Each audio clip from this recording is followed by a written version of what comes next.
Boa tarde a todos e a todas. Em primeiro lugar, gostaria de agradecer a todos os membros da Academia Itanhaense de Letras pela lembrança de uma mãe de santo. Eu sou, sim, uma pessoa doutorada em Ciências da Religião e me dediquei ao âmbito da pesquisa e ainda me dedico, mas prefiro ser conhecida como a mãe de santo.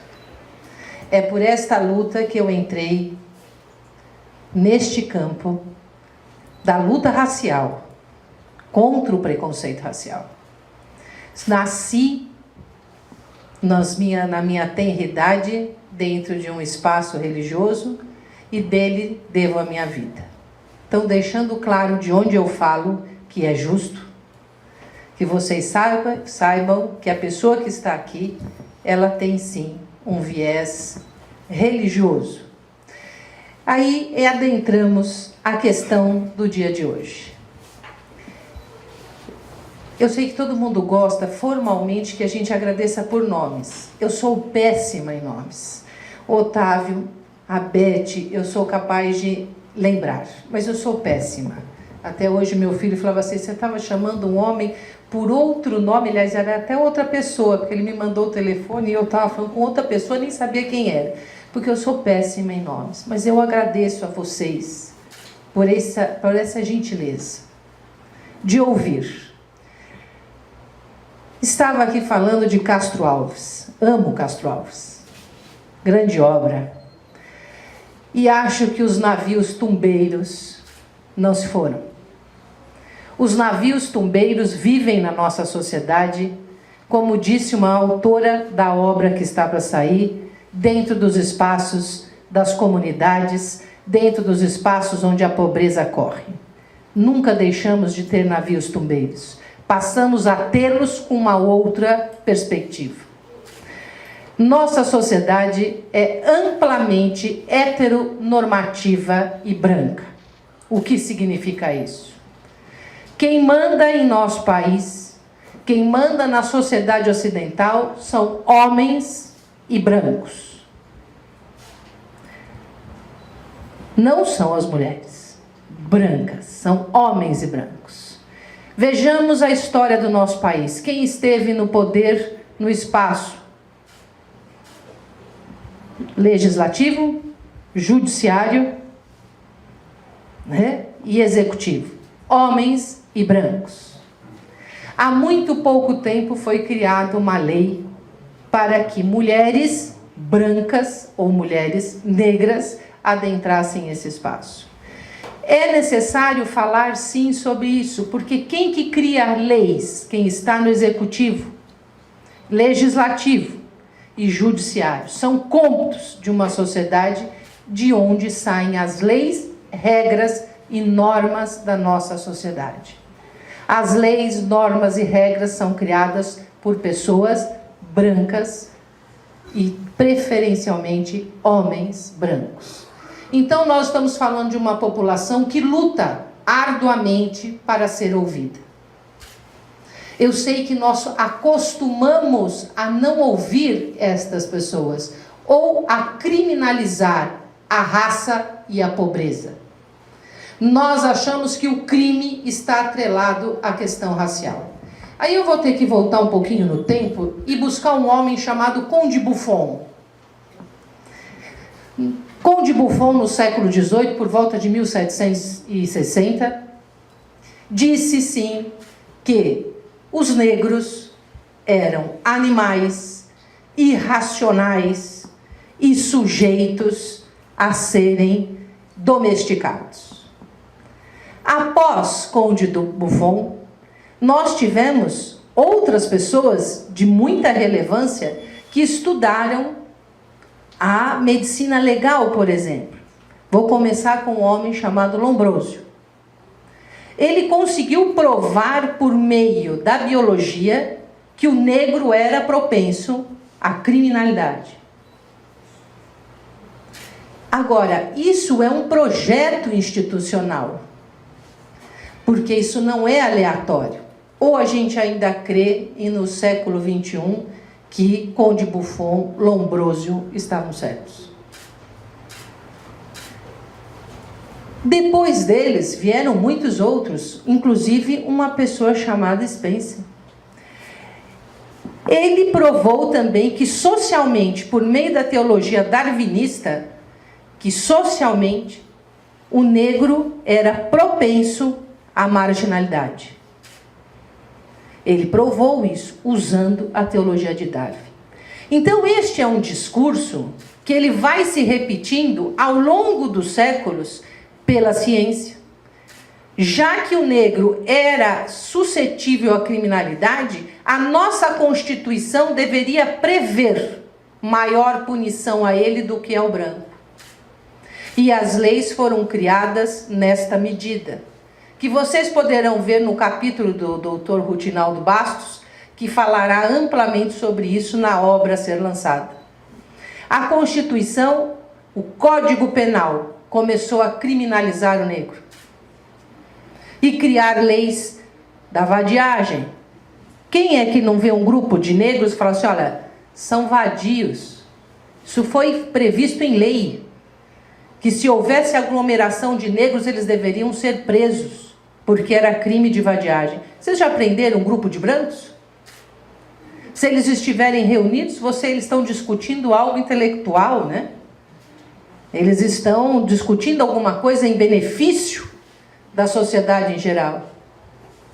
Mas se você vê um grupo de negros, são marginais articulando roubos.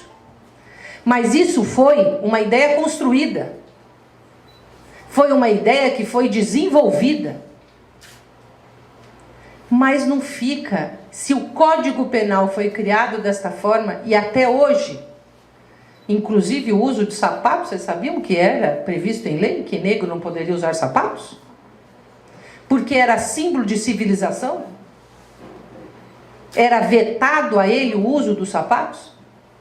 Porque o que era esse símbolo? Era o símbolo do homem livre, da pessoa livre, andar calçado. Tanto é que a primeira coisa que os negros e negras faziam ao ser libertados era comprar um par de sapatos. Vocês nunca viram fotografias que eles têm, os pares de sapato dependurado ao ombro? Os seus pés que andaram descalços a vida inteira não cabiam naqueles pares de sapato. Então, a estrutura da sociedade, ela é trabalhada para que a gente veja a questão racial, principalmente envolvendo negros e índios, como algo deletério à nossa sociedade. Mas não só. Vou voltar um pouquinho ao século XIX, na eugenia. Quem ouviu falar em eugenia? Crianças, não durmam. O que é eugenia? É transformar alguém em branco. É um projeto para transformar a nossa sociedade em brancos e brancas. Quando veio a abolição da escravidão, que não foi um ato da princesa Isabel, isso aí é muito romântico. A princesa Isabel nunca foi lá e assinou um decreto porque ela era maravilhosa. É porque isso tinha alto custo para os fazendeiros para alimentar. Por que foi feito primeiro a lei do sexagenário? Porque negros velhos não davam lucro. Então eles poderiam sofrer alforria e iam se virar para comer, morar e dormir. Por que veio a lei do ventre livre? Porque você precisa alimentar uma criança até 7 anos para que ela comece a dar lucro. Então eles deixaram escravos à idade que gerava lucros. E quando não houve mais escapatória, foi feita a abolição. Soltaram negros, negras, pelo país afora, sem casa, sem comida, sem referência, sem roupa, e falaram, se vire para comer, se vire para morar, se vire para lutar pelos seus filhos. E depois disseram, se você roubar para comer, você é marginal. Isso é a nossa história. Esse é o lado que o livro de história fala pouco. Esse é o lado do livro de história que a gente não lê. A historiografia não conta sobre isso. Mas essa violência que a gente chama de racismo institucional, as nossas instituições criaram um racismo que ela prevê a forma com que esses negros e negras devem ser tratados e controlados socialmente. Vocês sabiam que os negros e negras foram receber direito ao ensino primário na década de 40 do século passado? Em 1940? Ao estudo regular e recorrente da educação? Vocês sabiam que a nossa Constituição também previa, com base num valor religioso, que o negro sim podia ser domesticado, porque ele não tinha alma? Apenas no Concílio do Vaticano II, em 1970, é que o negro ganhou alma e deixou de ser animal? Nós estamos falando de 50 anos. Nós não estamos falando de 5 séculos. Então nós temos que entender que o racismo é uma doença social. E nós precisamos nos dar conta disto para poder curar isto socialmente. Eu, como uma pessoa religiosa, não poderei ser feliz enquanto existem pessoas tristes. A minha espiritualidade me ensina que a minha felicidade depende da felicidade do outro. Aí nós temos o racismo simbólico, que é mais sutil, que não está escrito, que não é implícito. E o racismo simbólico, ele acaba fazendo o quê? Com que pessoas comecem a se dizer pardas. O pardo sofre menos do que o negro. Existe aí um processo da eugenia do século anterior. Quanto mais branco eu for, menos violentado eu serei pela sociedade. Isso promove. Com licença. Oi, perdoe estar interrompendo. Meu nome é Zé Roberto. Eu sou filho de um mestiço, São Antônio, que era mestiço de índio com branco. Minha mãe, negra. Eu sou um pardo. Sou um pardo nessa sociedade. Entendeu?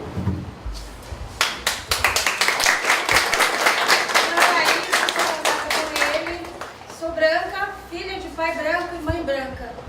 Eu nasci branca. Eu sou Alice, eu sou parda, mas meu cabelo é bom, ó. Com licença, sou filho dele, que é pardo, filho dela, que é branco. E, por sorte, ainda bem, sou branco. Isso é real. Isso é o preconceito na cor da pele. Isso são as laivas do preconceito que deterioram o ser humano. Preconceito não é bonito. E eu trouxe aqui algumas questões que nós utilizamos no nosso cotidiano, de forma tão inocente. Eu não sou suas negas. O que tem por detrás de não ser suas negas? Quer dizer que com a negra a gente pode fazer tudo o que a gente quiser? Quer dizer que a negra não merece respeito? São palavras que estão na boca de todo mundo todos os dias. Recolhe seu cabelo pichain, vê se domestica ele. E a gente promove a indústria do cosmético, alisando cabelos e mais cabelos para que as pessoas anulem suas identidades.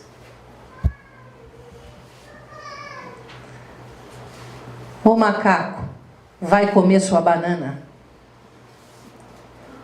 Quando a gente incentiva que as pessoas causem pungência sobre o outro por conta da cor.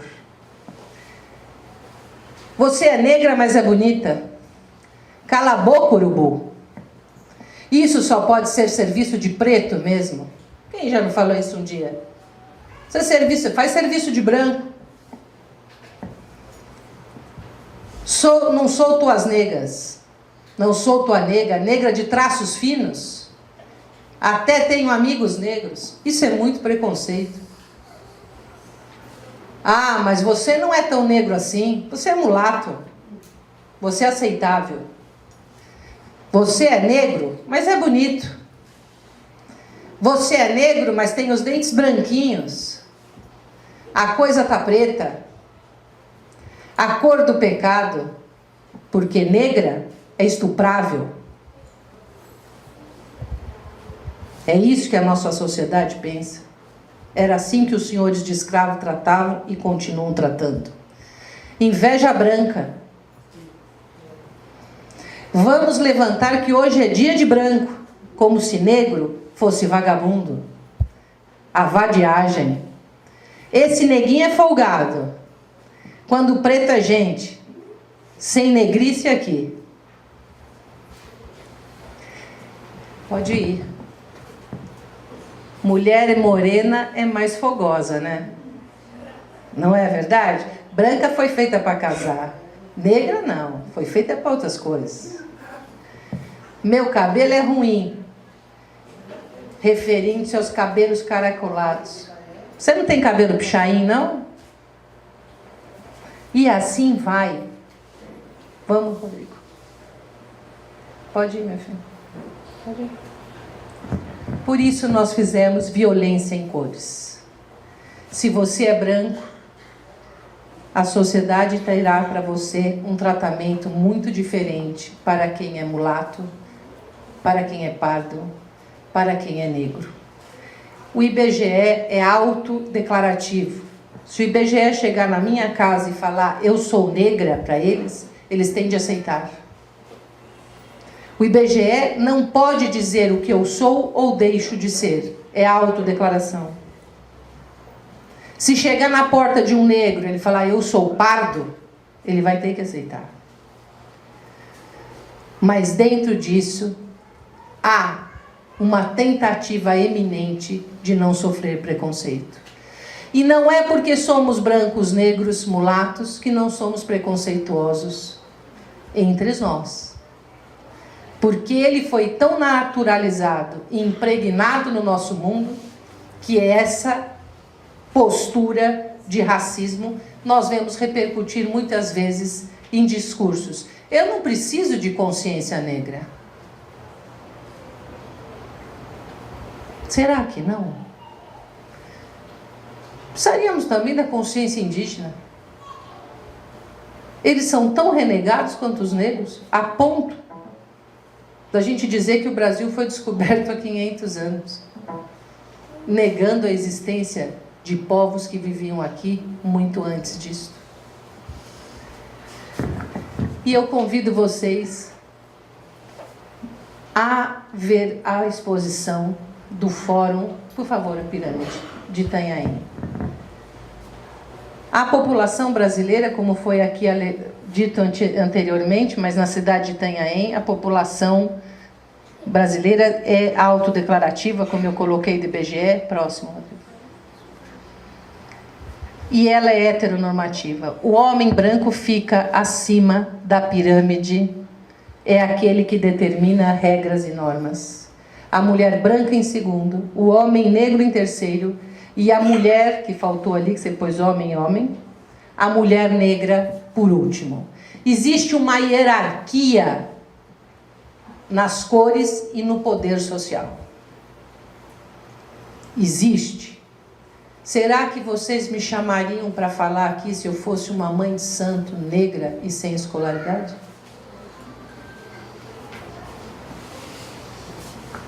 Pode passar até o final. Eu não vou me delongar. Eu vim fazer alguns apontamentos sobre o racismo na nossa sociedade. Não consigo separar uma palestra de militância, me desculpe. Eu sou militante por essa causa.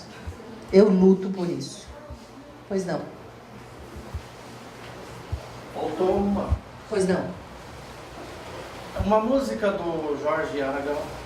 Diga. É bem assim. Se para você ser negro e alma branca significa dignidade, para mim não traz felicidade. Os gritos sociais vêm na forma da arte, da música, da poesia, do poema, da crônica. Os gritos da sociedade vêm de muitas formas. Por isso eu trouxe hoje aqui uma arte. Uma mulher que é militante, guerreira. Pode passar o último, Rodrigo. Que está nesse vídeo, que foi a chamada da nossa... A carne mais barata do mercado é a carne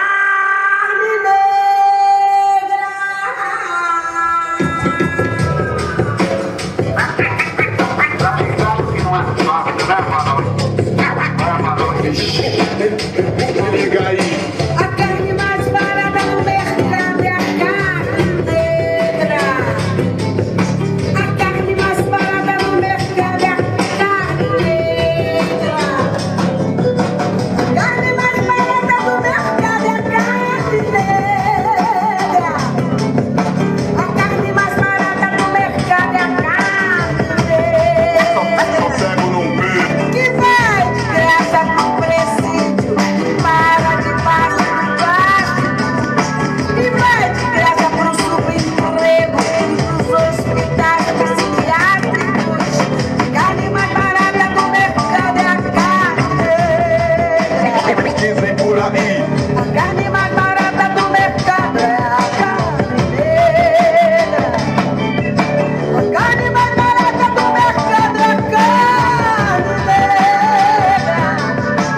A carne mais barata do mercado é... A carne mais barata é a carne negra. É a carne negra que ganha menos no mercado de trabalho. É a carne negra que ocupa menos bancos nas salas de educação. É a carne negra que é mais violentada por estupros por homens e mulheres. É a carne negra que ocupa os presídios do nosso país. É a carne negra que nós não respeitamos no nosso cotidiano. A carne mais barata é a carne negra. Elza Soares está certa. E é isso que nós precisamos mudar. É este o nosso trabalho. O meu irmão é casado com uma negra. E ela tem uma irmã que é jornalista. Foi fazer uma entrevista de emprego no jornal Estado de São Paulo. Além de grifarem que ela era negra, ela não passou pelo fato de ser negra. Quando ela pediu uma revisão de prova, estava marcado que era negra. Ela entrou com um recurso e ela só conseguiu a vaga de jornalista no jornal Estado de São Paulo porque ela entrou com um processo e eles tiveram que dar a vaga para ela. Quer dizer, ainda existe realmente o preconceito, mesmo ela sendo uma pessoa culta, né, tendo feito uma faculdade de jornalismo, ela foi barrada, né? Então ela costuma falar que ela foi barrada no baile, né? Então é isso mesmo, né? É a carne negra mais barata. E assim eu encerro a minha contribuição, que eu falo que eu não tenho a resposta, eu tenho as indignações. Eu tento falar das indignações da nossa sociedade. Eu tento fazer as pessoas se sentirem indignadas. Não normatizar e nem normalizar estes padrões. Muito obrigada pela paciência de me ouvir. E eu vou, infelizmente, avisar ao Sr. Otávio que eu serei sempre assim. Se houver um próximo convite, serei novamente desta forma. Como disse ao meu filho essa semana, nunca, jamais negarei o que eu sou. Eu sou uma pessoa que luto pelos direitos humanos.